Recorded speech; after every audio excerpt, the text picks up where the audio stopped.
All right, what's up, everyone? Welcome back to Harrison Talks Pod. I wanted to try some different kinds of videos to go along with the podcast, so I'm joining you today to talk about the Lakers and the Mavericks game, which happened just about last night as I record this. And I thought I wouldn't get to talk about it on the podcast, so let's talk about it now.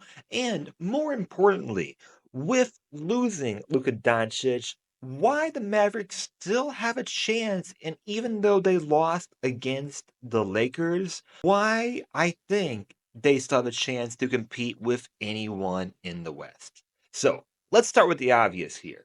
The Mavericks just could not buy a bucket in this game against the Lakers. They had missed layups, mid-range shots, even open looks. It was very rough, shooting 6 of 28 from mid-range. That's 21%, and 12 of 26 at the rim, which is also very, very bad. But somehow they still kept it close throughout this game. And why is that? It was their three-point shooting. They hit 11 non-corner threes and 6 corner threes, and when those are falling, you can stay in those games. So they can live and die by those shots, and we'll get into how a lot of their role players did not have the best shooting nights. But someone with a good shooting night was Kyrie Irving, did everything he could, dropping 35 points. And outside of Klay Thompson dropping 22 points, there wasn't very much offense for the Mavericks besides that. Where things got tough were size.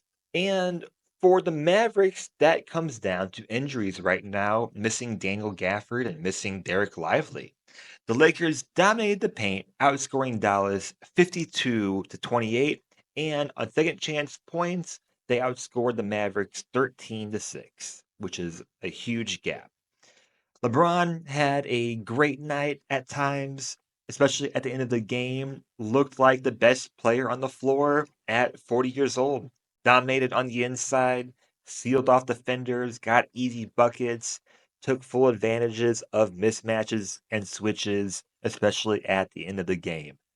No Gafford, no Lively means that the Mavs had zero rim protection, forced into constant double teams, and bad defensive rotation.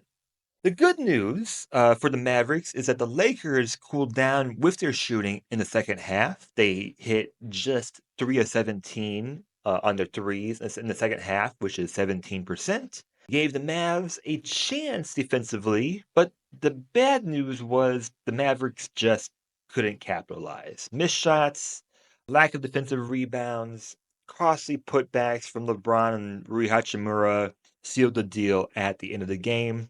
Makes all the difference in these close games.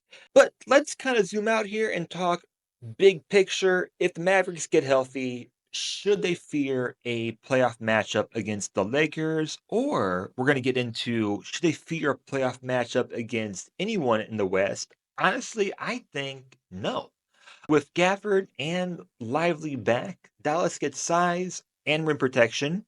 They fixed the biggest issues they had in this game, and with them, it could have been a much different game. And with Anthony Davis, of course.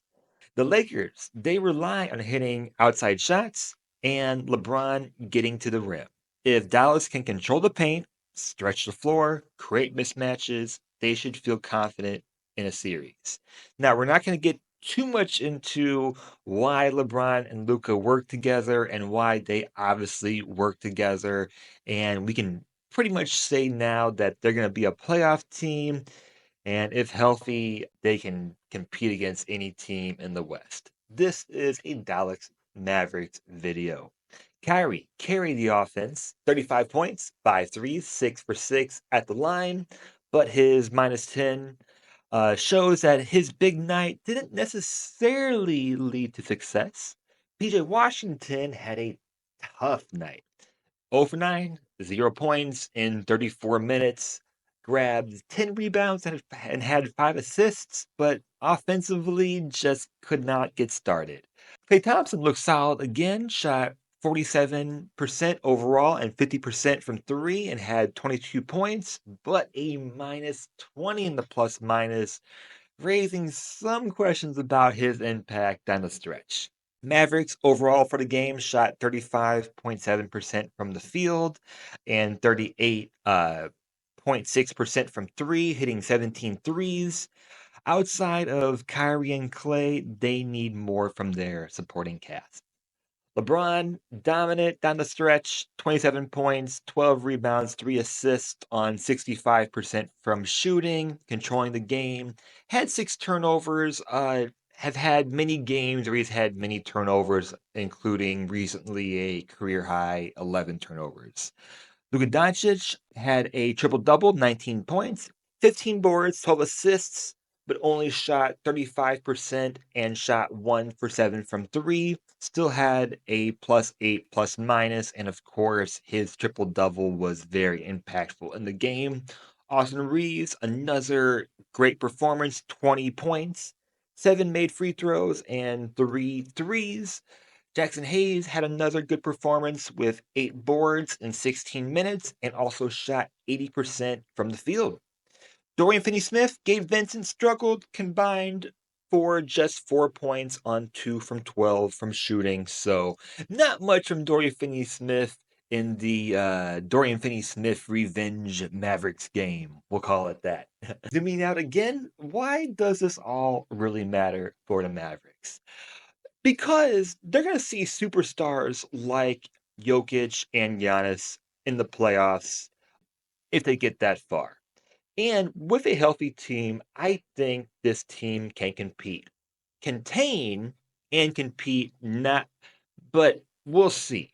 Against Jokic, the Mavs need rim protection and size to slow down his post game and passing vision. And if they have Gafford and Lively, I think they at least have the bodies to put forth and try to control all the greatness that Jokic is. And against Giannis, it's very similar. Paint defense is everything. If you don't have size, he's getting to the rim at will. He's drawing fouls. He's making your life miserable. So a fully healthy front court gives Dallas the best shot at winning, of course, and you just need bodies and matches to throw at people like Jokic and Giannis, which again, you can't stop, but you can certainly can try to contain as well as possible in those matchups. So the game showed exactly what the Mavs are missing right now, and the Mavs are missing what they are missing in the injuries. Anthony Davis, Daniel Gafford, Dereck Lively. Front court depth is what they need to win these games, and they still had a very decent game against the Lakers, who have 2 superstars now. Wow, still can't believe it over 2 weeks later. So, that's about it. What do you guys think? Can a fully healthy Mavericks team take down the Lakers, take down the best in the West? Drop your thoughts in the comments. And if you've enjoyed these breakdowns, I'll try to do them a little bit more.